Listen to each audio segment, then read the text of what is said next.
So in today's video, we're going to talk about assigning roles in Wix and briefly touch on why it's important.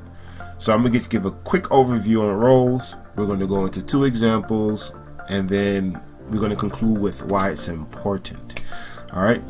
So what are roles in Wix? And roles is a feature that gives you the ability to assign specific people for specific tasks on your website, while helping you to maintain security by limiting their tasks, right? It's a very good tool for ensuring that you can have the workflow get done while maintaining your confidential information where it needs to be and available for who needs to see it. Now on your dashboard, right where it says manage roles, right, there's also under site actions, you can invite people, right? So the general roles you have, which is admin, a co-owner, this person has full access to your website, but cannot transfer the website to anybody else. Only the owner has the ability to do that. Then you have your website manager, right, which helps to, edit and publish, right, but does not see the billing and the financial aspect of your website. Then the web designer pretty much has access to the edit. They're able to make edits to the website, can be able to add apps to the website, but that's pretty much where it stops. That's somewhere like you may get a freelancer or web developer that you're just assigning to work on the website, so it's visually appealing and ready for launch date or ready for the remodel launch date that you may particularly have. Right, your back office manager deals with a lot of the back ends of the apps, but they don't have the functionality of editing the site. The billing roles helps individuals. You can, they can submit invoices, forms with payment options. They can also insert that the payments were made. This is something like maybe your bookkeeper or accountant. And then you also have your marketing manager, right? So they have access to all the marketing, the back-end tools, the analytic reports, right? As well as your customer relations. Just give individuals the ability to interact with your contact list. Now, depending on what app you have, you would be able to see the booking, which there are roles for those, as well as payments. Now you can also create a new one, a custom one, right? Like I have two set up here. To get it started, right, I'm gonna select, so this person is gonna have all access, and I'm gonna add another account so you can see what it looks like. Email address, I'm gonna send it, and I'm gonna add another one.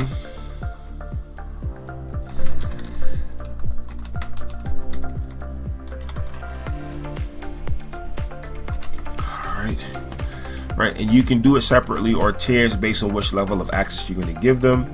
So I have my two email addresses, and now I'm going to select send invite.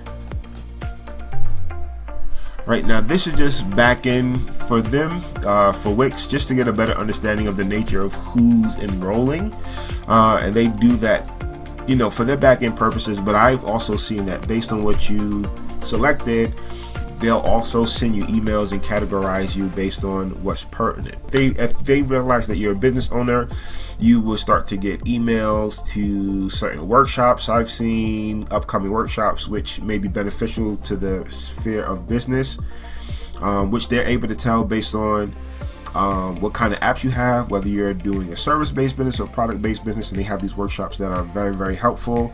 And then if you're individuals like freelancers or individuals like developers, you'll get ability to actually market or become part of their partner system, where if people have issues, you will be one of the candidates in the pool that they can recommend to provide the service based on how well you're doing. So this information, that's why they want it. You can put other, or you can leave it blank, or you can choose skip.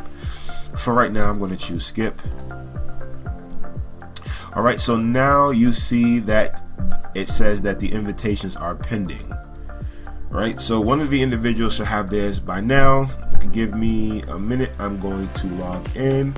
so that you can see what it will look like. Now you see on the tail end what the receiver will receive. Right? It says you are now invited to work on the website. You select accept now, and then so now I am going to sign up. If I didn't sign up before, right? In this case, I have a Wix account for that email address now. So what I'm going to do is I'm going to select log in.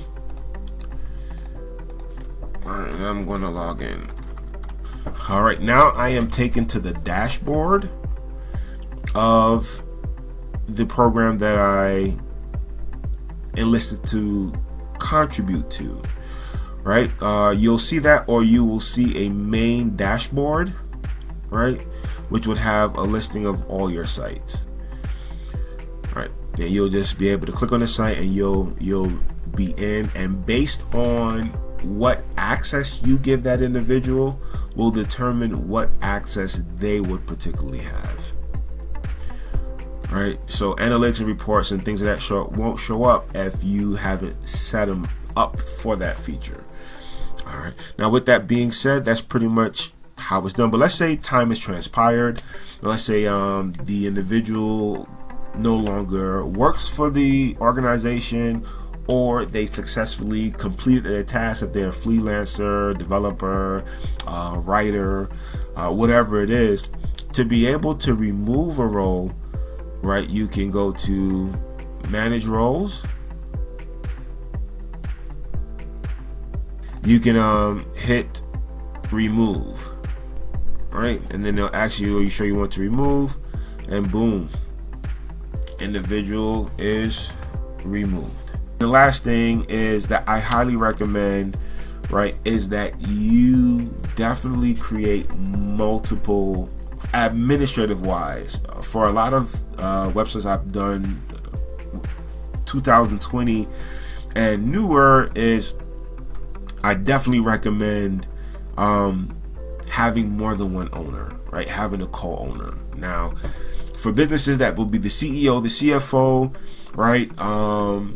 If it's you and you're a sole proprietor, at least create another email address and set that one as co-owner, as backup, right? And the main purpose you want to do that is, I've seen situations where in businesses, a particular person leaves and they change their password. God forbid they pass, they change their and the password changed and nobody else have access to it, and they're now stuck, right? Or I've seen instances where an individual email or account has been hacked, and now they no longer have an ability to have access to their own account. No matter what it is, if your social media platform, if it's your website, try to have multiple administrators to your site, right? Even if it's two for you, all right, or you will have your mama, grandmama, somebody hold it, do so, man. In case something happens, at least you have yourself a safety net. All right, that's pretty much it. I hope you found this content helpful.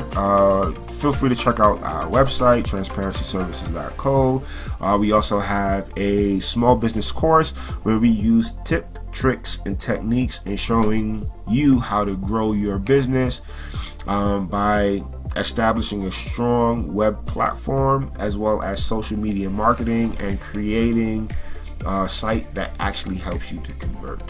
All right, if you found this helpful, please by all means share, subscribe, and thank you. And we look forward to seeing you, or I look forward to seeing you in the next video.